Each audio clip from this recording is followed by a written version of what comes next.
네, 안녕하세요. 멘탈이 전부다의 철이형입니다. 네, 장렬했던 2022년에 모든 거래가 끝이 났습니다. 마지막 날 미국 증시는 내내 약세였지만 막판 말아올리기를 통해 보합권 정도에서 마무리되었습니다. 올 한 해 미국 증시는 정말 처참했죠. 2008년 리먼 브라더스 사태 이후 14년 만에 최악의 해였습니다. 가치주 중심의 다우도 8.8% 정도 하락했는데요. 연중 최저점으로는 마이너스 22% 정도까지 하락했었지만 최근 반등했습니다. 또한 하락 추세선까지 깨면서 상승 추세로의 전환 가능성까지 보여주었습니다. 반면 S&P는 연말까지 계속 안 좋았습니다. 올 한 해 19% 정도 하락했고 연중 기록으로는 27%까지 하락했었는데 아직까지도 하락 추세를 벗어나지는 못하고 있습니다. S&P가 20% 가까이 하락한 것은 2008년 이후 연간 최악의 성적표입니다.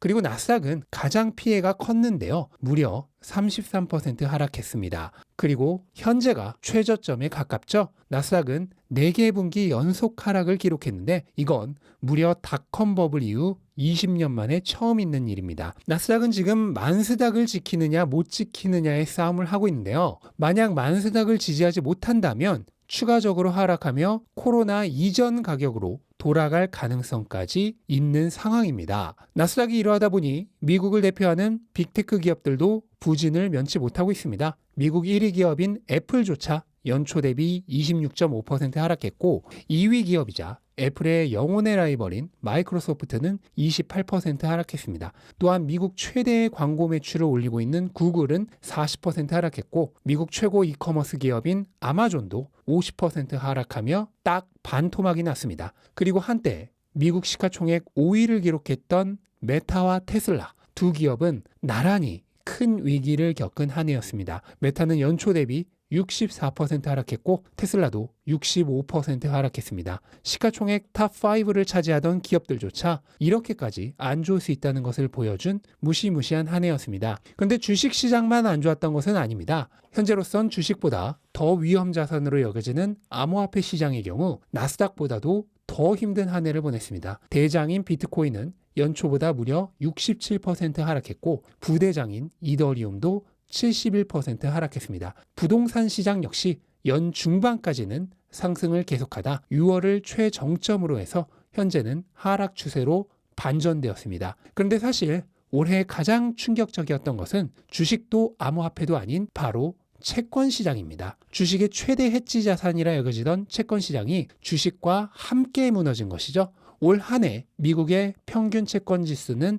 13.1% 하락했는데 이건 1976년 집계를 시작한 이후 거의 50년 만에 압도적 최악의 한 해로 기록됐습니다. 기존 최악의 해는 무려 1994년으로 겨우 2.9% 하락했던 일입니다. 그러니까 채권 시장은 거의 천지대격변 수준의 신역사를 쓴 것입니다. 특히나 채권 시장의 몰락이 투자자들에게 엄청난 재앙이었던 이유는 안전지대가 사라졌기 때문입니다. 그동안 보수적인 투자자들은 주식 6, 채권 4의 비율로 투자하면 항상 안정적으로 큰 변동성 없이 인플레이션을 뛰어넘는 수익을 올릴 수 있다고 굳게 믿고 있었습니다. 그런데 올해는 주식과 채권이 함께 떨어지면서 이 작전이 완전히 파괴된 것입니다. 결국 자산을 가짐에 있어 안전지대란 그 어디에도 없다는 것을 다시 한번 상기시켜주면서 최대한 보수적으로 안전하게 이익만 얻으려던 투자자들까지도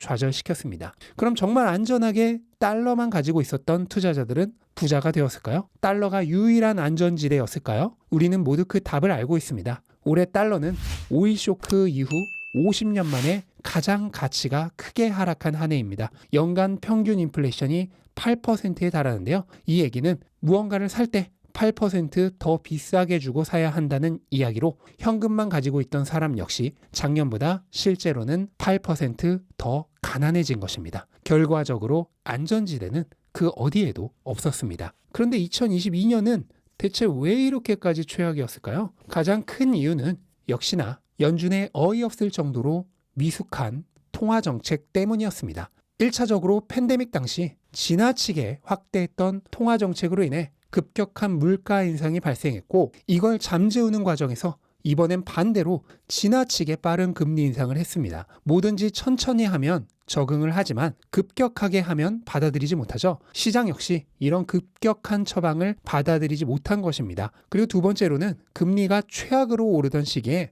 전쟁이 함께 발발한 것도 엄청난 악재였습니다. 러시아가 발생시킨 전쟁은 유가를 상승시켰고 원자재 가격을 올렸으며 투심을 악화시켰습니다. 전쟁이 없었다면 아마 올해의 시장은 이렇게까지 나쁘지는 않았을 것입니다. 마지막은 코로나의 잔존입니다. 특히 중국에서의 코로나 억제 정책이 글로벌 경제를 더욱 경색시켰습니다. 세계의 공급처 역할을 하는 중국에서 코로나 억제 정책을 펼친 이후로 안 그래도 심했던 공급 부족이 더 심해졌고 이로 인해 생산자 물가는 상승하고 기업들의 제품 생산은 차질을 빚었습니다. 그 결과 기업들이 지출은 증가하고 수입은 줄었으며 물가는 더 올랐습니다. 금리와 전쟁이란 이중고에 더해 2022년을 최악으로 만든 결정타가 되었습니다. 이로써 2022년은 역사에 남는 한 해가 될 것 같습니다. 무엇을 상상하던 늘 그 이상을 보여준 엄청난 시간들이었습니다. 대부분의 자산들이 예상을 훨씬 뛰어넘는 고통을 겪은 한 해였습니다. 하지만 올해의 기록은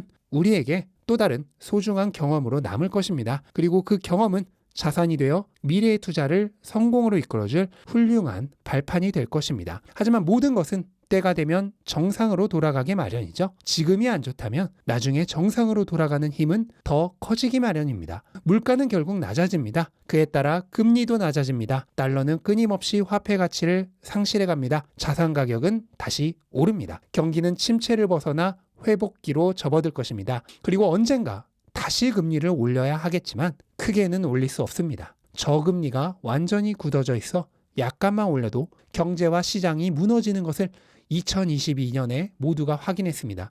무엇보다 부채가 폭발할 것 같은 각국 재무부들이 높은 금리를 견디지 못합니다. 따라서 금리 인상의 시간은 그리 길지 않습니다. 금리를 결국 다시 낮춰야 합니다. 안타깝게도 물가는 2%에 도달하기도 전에 제로금리에 먼저 도달합니다. 이러한 이유로 저는 각국의 인플레이션 목표인 2% 인플레이션은 이제 목표가 아니라 하한선 정도로 전락하고 금리는 계속해서 5% 이내에 낮은 수준에서 머무는 이른바 저금리 고물가가 뉴노멀이 될 것이라고 믿고 있습니다. 그런데 저금리 고물가 시대라고 해서 크게 바뀌는 것은 없습니다. 그냥 원래 이어오던 화폐 가치 하락의 속도가 더 빨라지는 것뿐이죠. 그리고 이에 상대되는 위치에 있는 자산의 가격은 더 빠르게 상승할 것입니다. 결국 지난 100년간의 흐름의 반복일 뿐인데 그 진동이 점점 강해져서 예전보다 더 큰 폭으로 발생하게 되는 것 뿐입니다. 물론 당장 내년 초 CPI는 또 어떻게 나올지 모릅니다. 내년 초 고용지표는 또 어떻게 나올지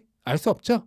그로 인해 당장 내년 초 금리가 어떻게 될지도 알 수 없습니다. 하지만 경제 지표들이 어떻게 나오던 너무 걱정할 필요 없습니다. 결국 모든 것은 정해진 길을 가고 있을 뿐이죠.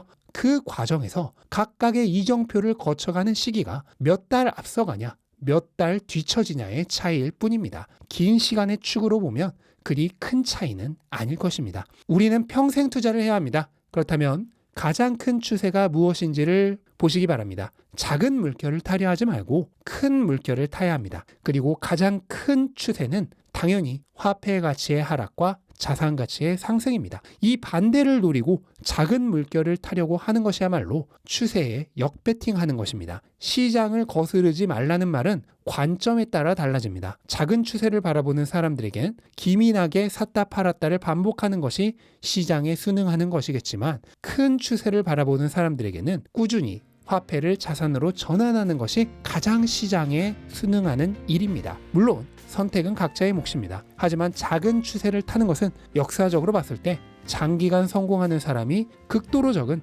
최악의 난이도를 가진 파도 타기입니다. 반면 큰 추세를 타는 것은 딱 한 가지 자질만 가지고 있다면 거의 대부분의 사람들이 성공하는 최저 난이도의 투자입니다. 그리고 그 한 가지 자질은 말할 것도 없이 꾸준함입니다. 지속하는 능력, 결국 그것이 모든 일의 핵심입니다. 자, 이렇게 2022년 마지막 시장을 정리해봤습니다. 올 한 해 정말 너무너무 고생 많이 하셨습니다. 2023년은 우리 모두의 운세가 더 행복하게 바뀌는 전환점이 될 것이라 믿습니다. 올해 힘들었던 만큼 내년은 더 쉬워질 것입니다. 올해 그릇이 커진 만큼 내년엔 그 그릇이 차게 될 것입니다. 행복한 2023년을 기대하는 마음으로 오늘 하루 잘 마무리하시기 바랍니다. 고생 많이 하셨습니다.